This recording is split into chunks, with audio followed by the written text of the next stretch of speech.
This plane was so big that you could take your car with you as luggage and fly to Europe for only $75.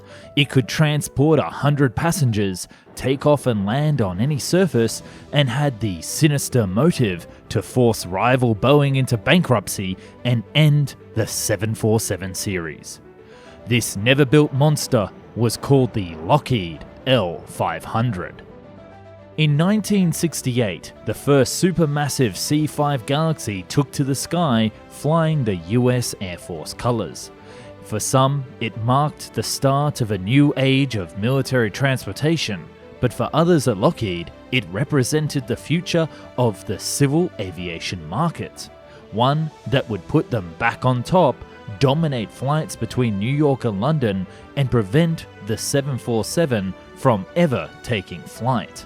This is the forgotten story of the L-500, or the 1,000-seater passenger C-5 Galaxy.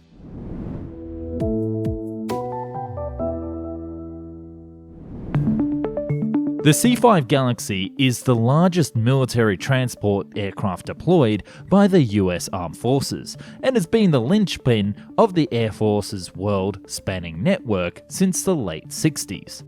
But did you know that there was a planned passenger version of this aircraft? That's right, in the early 70s, Lockheed fully intended to roll out a civil version of the giant plane to beat the competitor Boeing and their own 747 design. But I'm getting ahead of myself.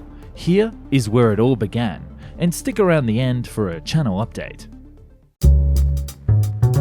The C-5 Galaxy was initially created as part of a tender process for a new super transport plane and one to replace the Douglas C-133 and complement the Lockheed C-141 Starlifter. The US Armed Forces had several criteria for this new plane concept. For one, they needed a transport plane that had a larger compartment than the C-141 Starlifter for oversized cargo, like military land bridges that could be deployed in the theatre of war.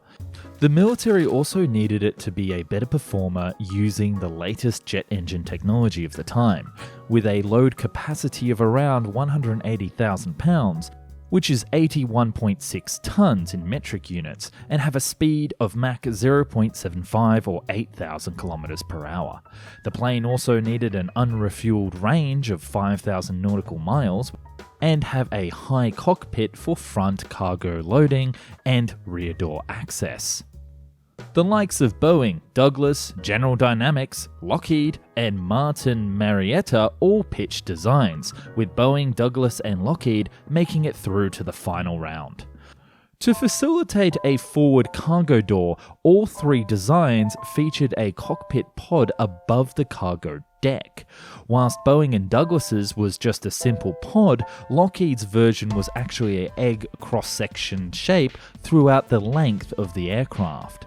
The Douglas design, the Douglas D906, had a smaller pod and 6 large engines like the Antonov AN225. Lockheed had considered adding 2 more engines to their Starlifter, making it a total of 6, and calling it a day, but it was proven to not be as effective. They stuck with 4 engines, just like Boeing. Lockheed would ultimately be successful and win the military contract, as it was the cheapest of the 3. The sextuplet-engined aircraft from Douglas was considered too ineffective, despite having the most powerful base.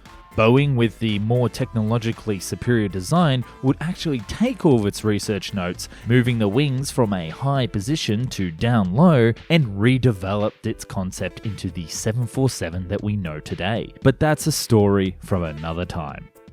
Flash forward to a cool, lightly windy morning in Georgia on the 2nd of March 1968, when the first Lockheed C-5A Galaxy rolled out and took to the sky.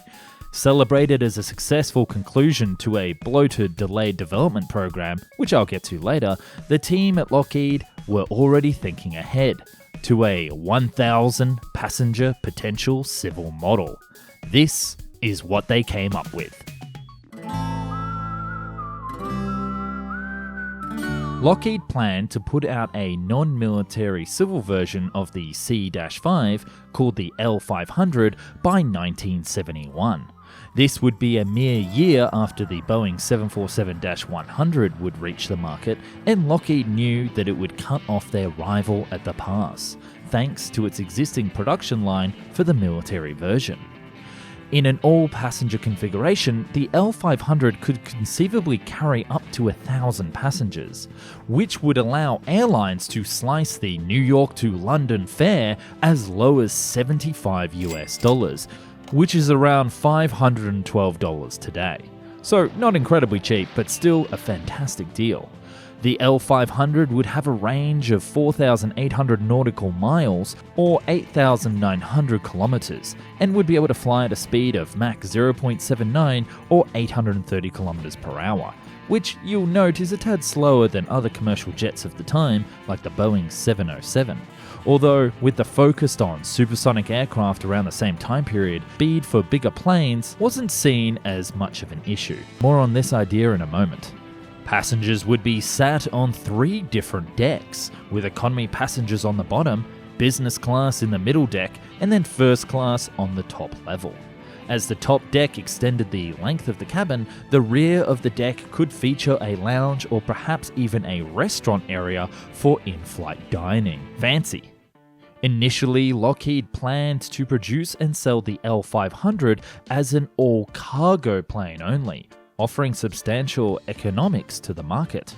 As Lockheed was also pitching the L-2000 supersonic jet at the same time, a video that you can watch right here on the channel, they believed that the passenger market of the future was limited at best for super large aircraft like the L-500 and Boeing 747. When it came to the freight market at the time, airlines accounted for less than 1% of all North Atlantic freight traffic. And the engineers at Lockheed believed that the future of freight transport, especially over oceans, was completely about to change with aircraft. The L-500's huge payload in its 121-foot or 36.88 meter long cargo area would enable airlines to carry freight for as little as 2 cents per ton mile, low enough to give surface shipping a great deal of competition on a broader range of cargo. And let's talk about that very broad definition of cargo. One of the markets that Lockheed proposed for the L-500 was the all-important American car industry. And believe me, this next idea is totally insane. There was actually an effort to sell the American auto companies a fleet of these L-500s to haul automobiles around the world for sales and for passenger operations. Lockheed pitched the L-500 to car manufacturers in Detroit as a solution to shipping cars around the country to dealers and also internationally to other markets. They proposed that a plane could carry, for example, 58 Cadillacs, 110 Fiats, and 57 Mercurys at once. There was also the idea to fly US cars to Europe and then swap in European cars for the return journey. Notice the huge American cars happily sitting 2x2 upstairs, and then with the small European cars coming back in a much more dense configuration. I can't imagine how many Nissan Leafs that we could have fitted in had this been built today. In particular, this car version of the plane only had a range of 2,790 nautical miles or 5,167 kilometers at a maximum capacity, which is a touch short of the reach of London to New York, so not quite sure how that would have worked out. Any spare capacity on board would be used for spare parts, equipment, and much more. This would lead to less time for deliveries, lower inventory costs for dealers, less handling costs, and apparently no lost sales. Lockheed boasted that the L-500 could move more than 20,000 cars per year from any factory in Europe to a central point in the continental United States. As these planes could transport cars in only a matter of hours, the rapid speed was highlighted to allow car manufacturers to instantly realize any market demand.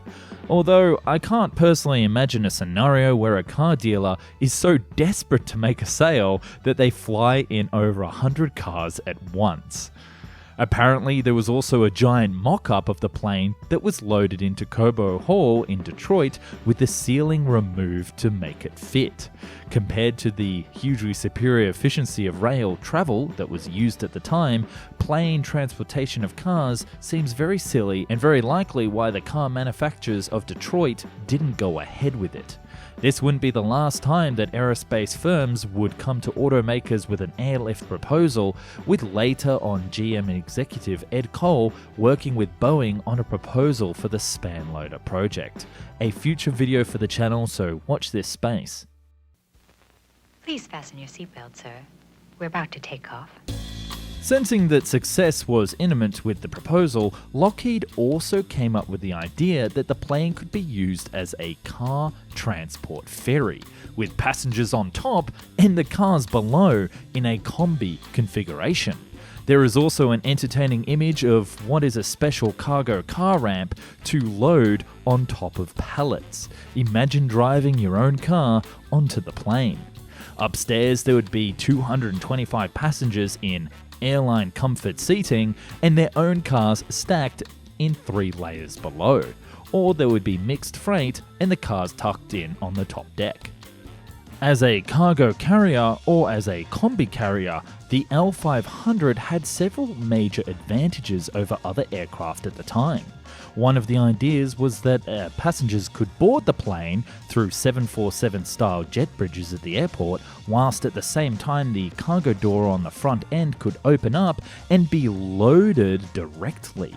There would also be a design drawn up for an automated terminal that would split cargo for each deck and then load it automatically, with the larger items going on the main deck and smaller pallets going where needed.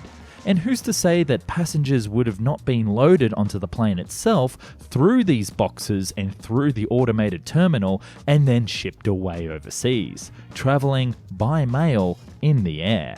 So if this design is so brilliant, why did airlines never buy it? This artist's concept of what would be the world's largest commercial aircraft, the massive Lockheed L-500, was shown to members of the American Institute of Aeronautics and Astronautics, civilian counterpart of the Military Airlift Command's C-5A under production at the Lockheed Georgia Company. The proposed airlifter would have been able to carry 330,000 pounds of cargo at jet speeds. But apart from this sales pitch, the aircraft never went much further with airlines, for multiple reasons. The first is that the C-5A Galaxy proved to be actually have a higher operating cost than most airlines were comfortable with, or even in the concept of reality for car companies. It was a powerful plane for sure, but compared to others like the Boeing 747, it was not as fuel efficient. Add in the multiple fuel crises of the 1970s, and you can see that this paints a very unattractive image of this lumbering beast in the eyes of penny-pinching airline CEOs. The market at the time was already starting to struggle on limited capacity, and the 747 was created for a proposed market that actually didn't exist yet in the early 70s. Many thought there would be primary cargo transport like the initial L-500, and really never see success in passenger operations. And see, that leads us to our second point. The 747 was around and proving to be a better buy for airlines, especially since world-renowned airline Pan Am went all in with the design with 20 orders. Had the L-500 been built, it is possible that it would have sucked away enough business from Boeing to make the 747 economically unfeasible, and we might have had a totally different Queen of the Skies.